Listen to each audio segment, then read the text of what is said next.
ये है नॉर्वे उत्तरी सागर के बिल्कुल ऊपर, स्वीडन, फिनलैंड और रशिया के साथ बॉर्डर शेयर करने वाला दुनिया का 5वां सबसे अमीर कंट्री।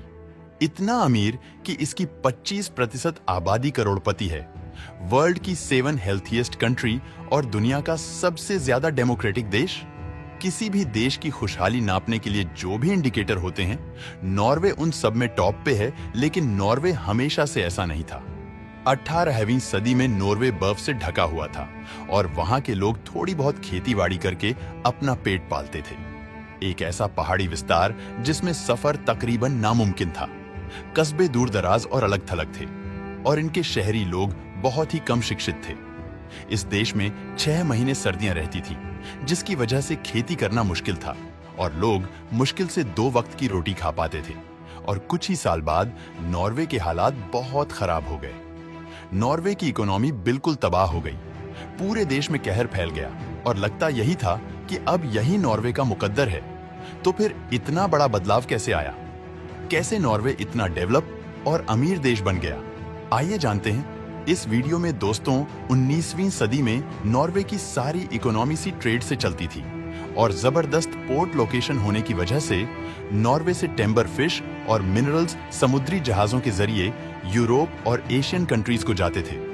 सन 1900 के शुरू में नॉर्वे दुनिया का सबसे बड़ा व्यापारी बेड़ा बन चुका था, जिसकी वजह से नॉर्दर्न सी का तकरीबन 30% सी ट्रेड नॉर्वे कंट्रोल कर रहा था। इसके साथ साथ सबसे बड़ा काम जो नॉर्वे ने किया वो था पार्लियामेंट्री सिस्टम बनाना, जिसका मकसद था कि सियासी ताकत और पैसा किसी एक आदमी या पार्टी के हाथ में ना जाए। नॉर्वे को कुदरत की तरफ से एक और फेवर भी मिला हुआ था और वो था सस्ती हाइड्रो इलेक्ट्रिसिटी जनरेशन का पोटेंशियल। लेकिन उस वक्त नॉर्वे की 75% हाइड्रो पावर जनरेशन कंपनी गैर देश की थी और ये चीज नॉर्वे की सरकार को काफी खटक रही थी। उन्होंने आखिरकार फैसला किया कि नॉर्वे के नेचुरल रिसोर्सेज को सिर्फ नॉर्वेजियन ही ऑन करेंगे। इसी सिलसिले में 1940 में नॉर्वे की सरकार ने एक बिल पास किया, जिसमें फॉरेन कंपनी को हाइड्रो पावर प्रोजेक्ट्स की ओनरशिप से रोक दिया गया।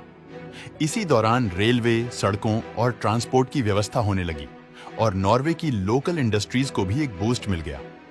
1945 से 1970 के दौरान नॉर्वे की जीडीपी ग्रोथ 3.3% थी और दुनिया में सबसे ज्यादा टैक्स नॉर्वे में था। इसलिए इसका बड़ा हिस्सा सरकार एजुकेशन, लोगों के वेलफेयर और लोकल इंडस्ट्री को सपोर्ट करने पर खर्च कर रही थी।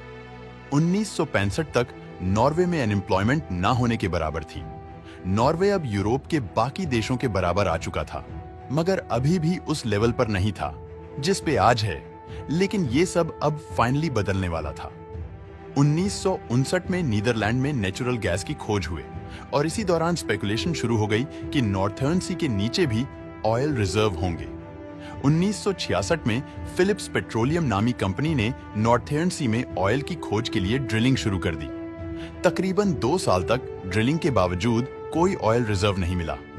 सब लोग मायूस हो गए, लेकिन फिलिप्स पेट्रोलियम ने एक आखिरी ट्राई करने की ठानी और इस दफा फुल डीप ड्रिलिंग शुरू कर दी और आखिरकार 1969 में नॉर्थ सी के नीचे बहुत बड़ा ऑयल रिजर्व मिल गया और अगले 10 साल से भी कम अरसे में नॉर्वे की ऑयल प्रोडक्शन दुनिया में किसी भी देश से ज्यादा हो गई और ऑयल सेक्टर ने हजारों जॉब्स क्रिएट करना शुरू कर दी।